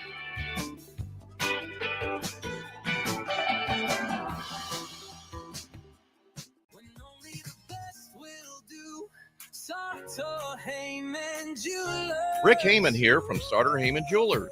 I want to personally thank our great customers for voting us once again the best of Lincoln. At the same time, we're celebrating our 120th year in business in the great state of Nebraska. Visit us at South Point, Grand Island, and the Outlet in downtown Lincoln. Visit us today at sartorheyman.com. Sartor Heyman Jewelers.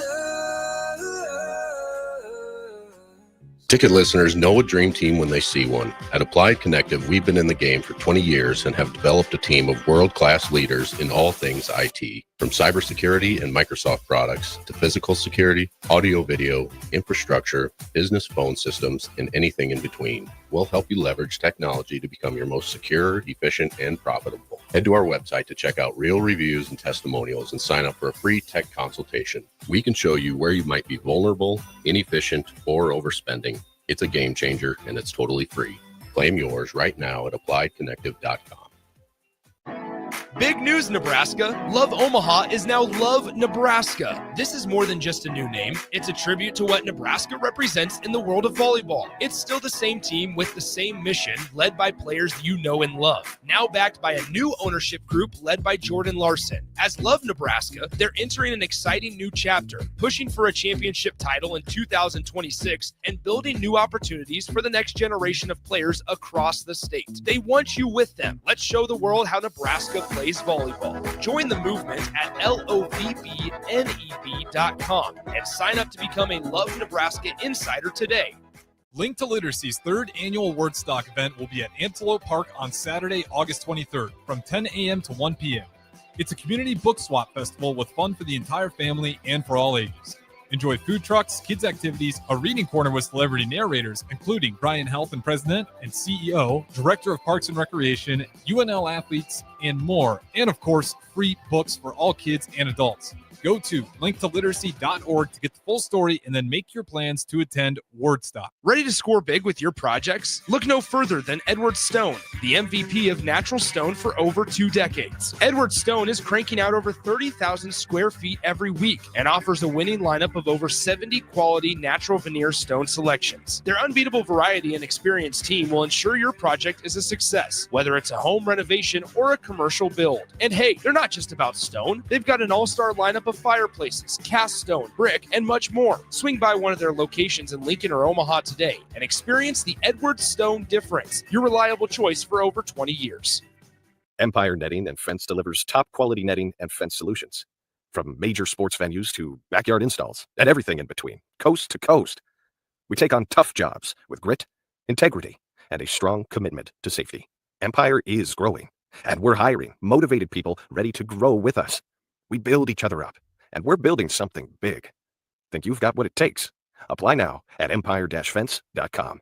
That's empire-fence.com. Are you a skilled mechanic looking for your next opportunity? Nebco is hiring. They're looking for experienced mechanics to join our family-owned team. They offer competitive wages, great benefits, service trucks, OEM-level diagnostic software, and career growth opportunities. Apply today at nebco.com. Positions include lead and A-level mechanics for the Nebco shop. Learn more at nebco.com. If you're driven and ready to grow with a company that's been around since 1908, apply today at nebco.com.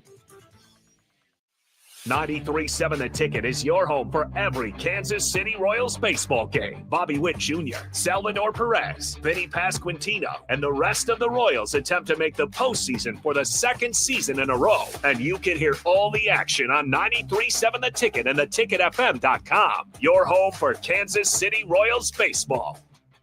Old School with Foreman and Orman. Any tips for a dad who just volunteered to be a YMCA flag football coach less than a week before the season started because no one else had volunteered to coach the fifth graders up to that point? Tylenol for your headache. Put some in your cup. Put some in your cup, and make sure your contract is 1 year only. Medicate, bro. Frank Reich. Frank Reich at Stanford. Yep. On 93.7 The Ticket and theticketfm.com. You're listening to Bock and the Blackshirt on air and online at theticketfm.com.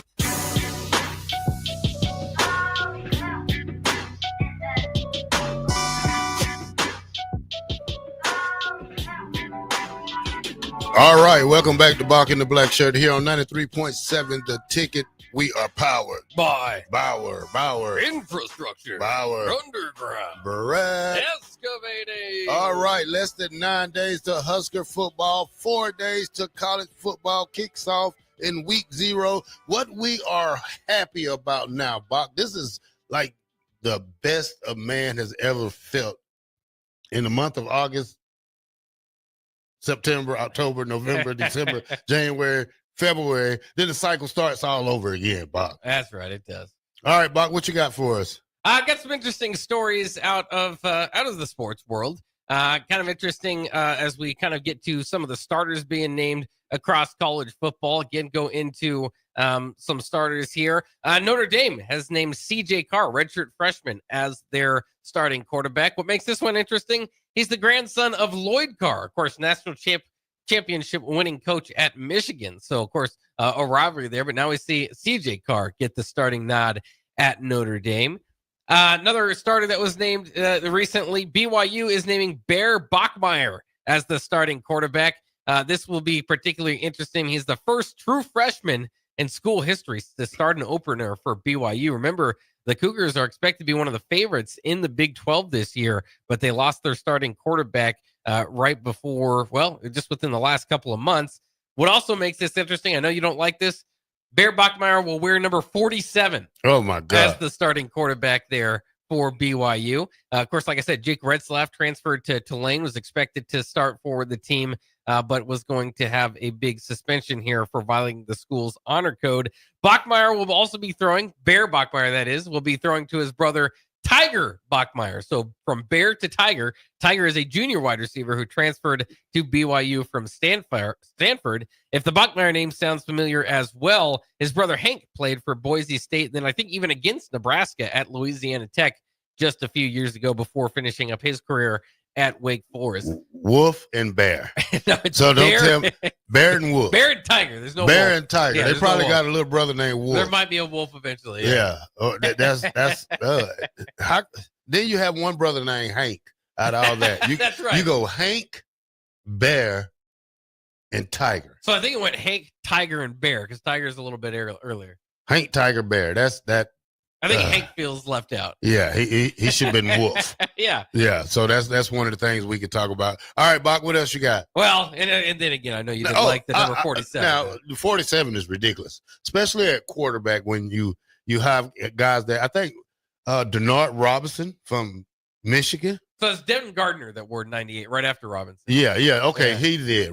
He wore 98. That was crazy right there now. It just doesn't look right. No, it doesn't.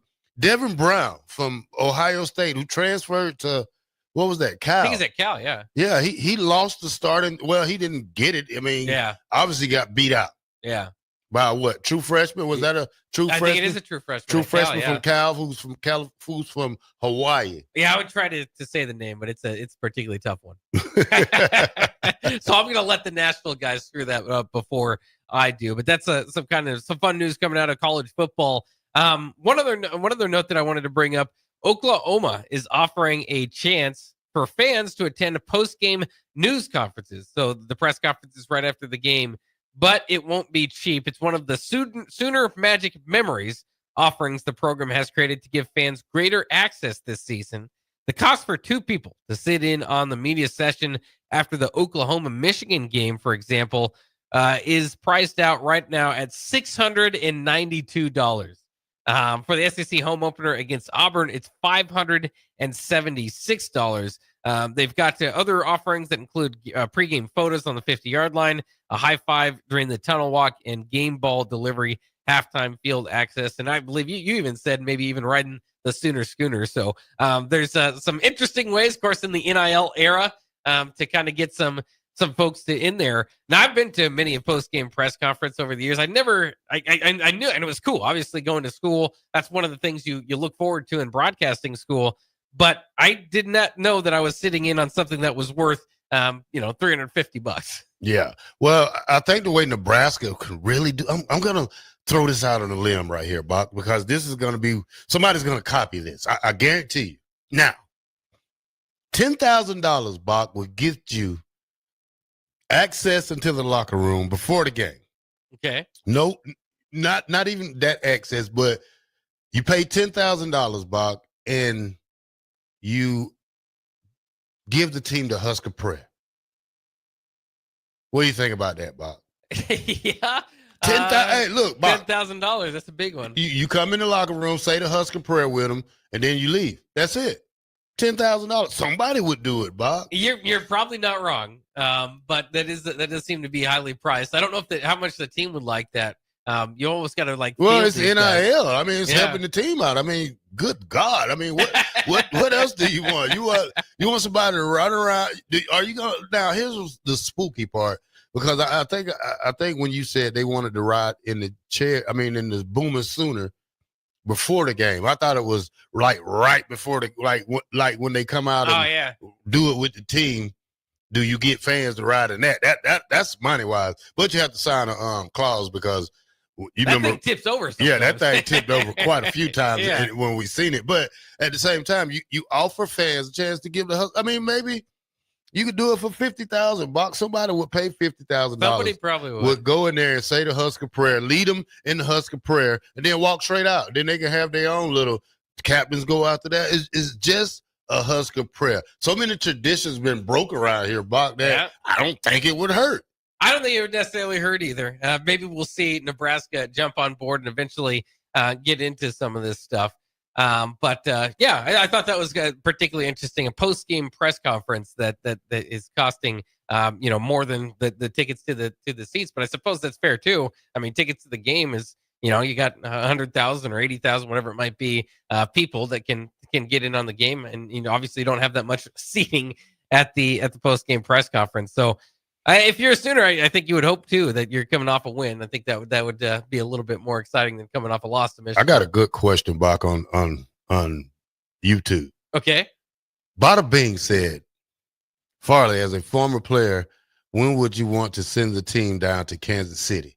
Would you want the guys to take the bus or jet? I think bus. Because it's not far, saves you money. Yeah. And it's a tradition. I mean, we drove to KU. We drove to Kansas State. I mean, one of those, I think it was Kansas State. It's quicker. I think it was 3 hours. But, Kansas City is only 2.5 hours away. I mean, you give the guys a chance to get their thoughts together, first game of the season. I just think they should take the bus, man. It's a great feeling. That way you feel like a college football player. I mean, sometimes you don't, that's a quick flight, Bob. That's like 30 minutes. Yeah, and yeah, I mean, I could see that. Do you think the bus helps out a little bit more with team chemistry, that sort of thing? I think so. Your defensive guys get up on one bus. Your offensive guys get on one bus. Defensive guys on another bus. Offensive guys, and coaches they do their thing. I mean, so much is forgotten about the old ways of football when we talk about it. I mean, football is that sport that you can't change it. Just like you see all these people that want to change the blue bloods. You can't change history. You can't. Yeah. I mean, this is not quantum leap, Bob. You can't go back into time and try to tell somebody what's going to happen different. There's not going to be a difference. So, these kids this is only going to be a lifetime experience for 4 or 5 years, Bob. And then they'll move on to the real life. But, I was listening to a guy on one of these platforms, and he was telling me, I think it was the coach from some college, but he was saying these kids will never understand the ways of college football, having that friend that you had for 4 years, and then y'all still friends for 30 years, because some of these guys are only a 1 year rental. Some of these guys are only going to be at your school for 1 year because they're going to transfer. They're not going to like the situation. That's just the way we gave them the opportunity to do. And they were never, ever, I take nothing back from when I played, because I would never want to change anything. Having these friends for life, having these guys that's still in your life over 30 years ago. I mean, how many of these kids are going to be able to say that when they're changing teammates every year? You're never going to get that real chemistry of football like you want it, because it changes every year. Well, that's what I was going to ask you too, about thinking about the bus is maybe through your experiences, maybe that kind of helped the team bonding. But now, I wonder if they wouldn't have their AirPods in the entire time and heads in their phone, and maybe they're not really doing a whole lot of team bonding on the way over from the bus. But, as much as we like to think things have changed or stayed the same, I mean, how much of that when you guys were on the bus was everybody had their Walkmans in? I mean, was there legitimate a lot of conversation or how was it back in your time on the bus? I mean, people have their conversation. Yeah. We do the same thing we did on like in the air. I mean, you're flying. It's only a 2-hour trip. Sometimes the flights are 2 hours. So everybody listens to their Walkman. It's not much talking. I mean, it's all business. And I think some people get into their groove best by just laying back and closing their eyes and having situations where they think about the game and how the game is going to be played and how you're going to do this or some guys think differently. But for me, I'm thinking about the game the whole day. I sleep, think about the game. I wake up, I'm thinking about the game. And right before kickoff, I'm thinking about the game. So, I hope they get a chance to experience these college lives, these college adventures that the old guys did when we played. Not saying, bad enough they get paid, but, that's a whole nother story. 93.7 The Ticket, Bock The Blackshirt. We'll be right back after these messages.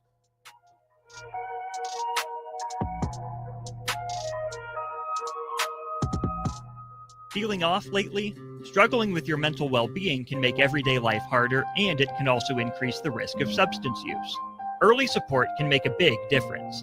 Visit myhealthymind.crediblemmind.com and take the free mental health check-in assessment. In just a few minutes, you'll get non-judgmental feedback, local resources, and next steps to help you feel more in control and supported. This message is funded in part by the CDC OD2A grant.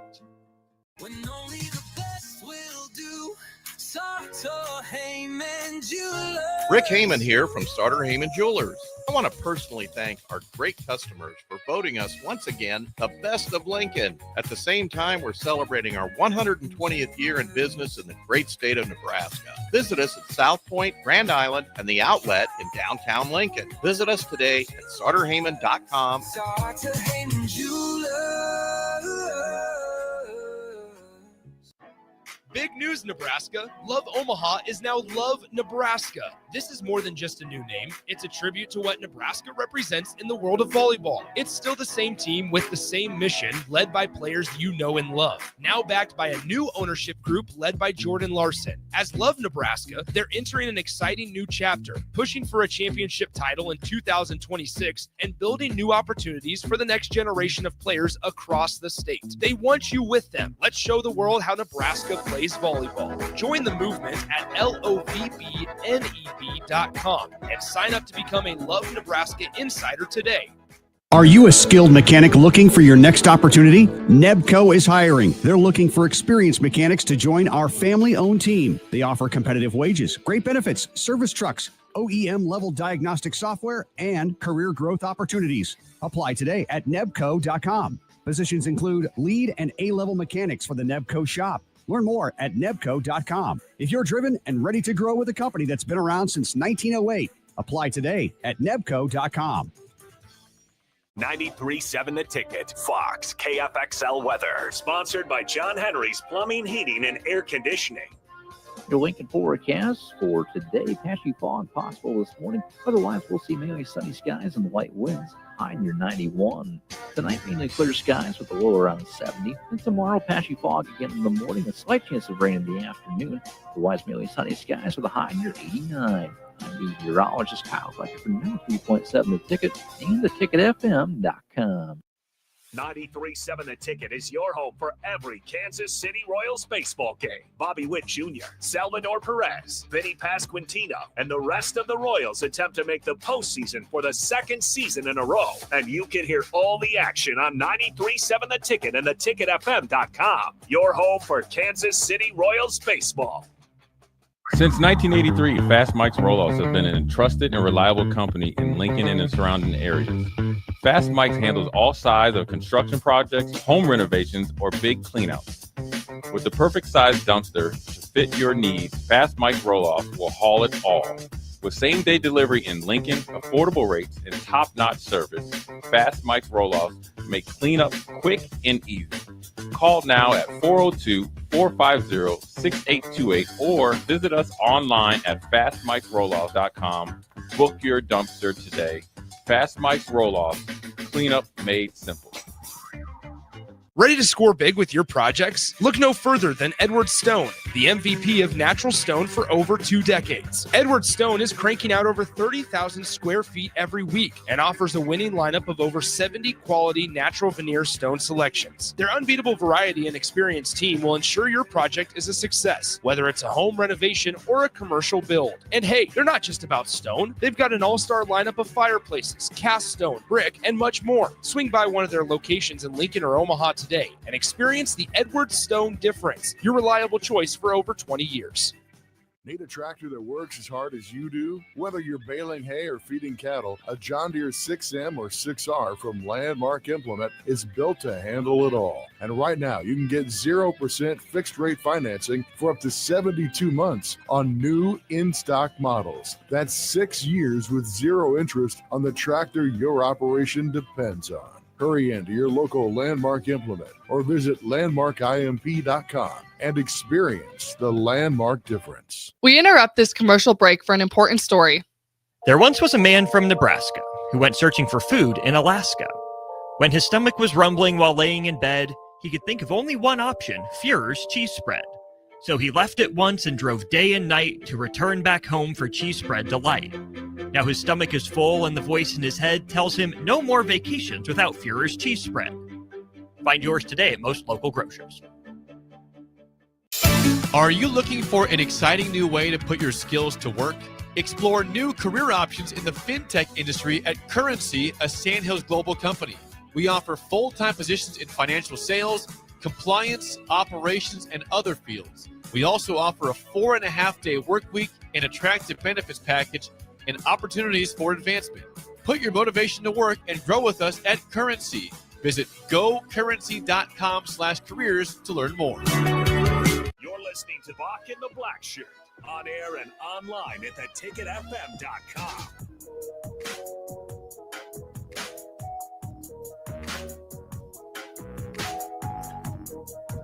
Welcome back to Bock the Blackshirt here at 93.7 The Ticket. We are on from 1 to 3 every day, and we are about to the end of this hour for Bock the Blackshirt. Stay tuned for Jay Foreman, Austin, and DP at what's whoa.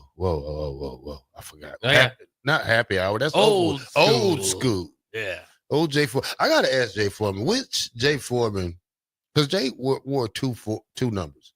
That's right. 56 and 44.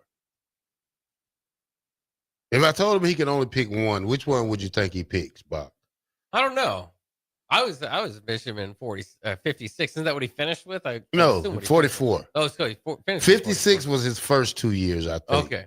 Then I think he went to 44. I think he was more polished at 44 than he was at 56. Because when I met Jay Foreman, he was a redshirt freshman coming off his redshirt year. Was a starter. You know, you don't see that too much in college football back in those days, but he earned every bit of it. Yeah, I was just, curious about which one he would like better. Well, of course, his dad, Chuck, wore 44. Yeah, Chuck Foreman, 44 for the Minnesota Vikings. I think he wore that for the University of Miami also, but not sure. I was going to say, too, I think Jay, once he went to the NFL, couldn't wear 44. I think he wore 55, 56 with the Texans, 55 with the Bills. So, yeah, I mean, I don't know what his preference would be. Yeah.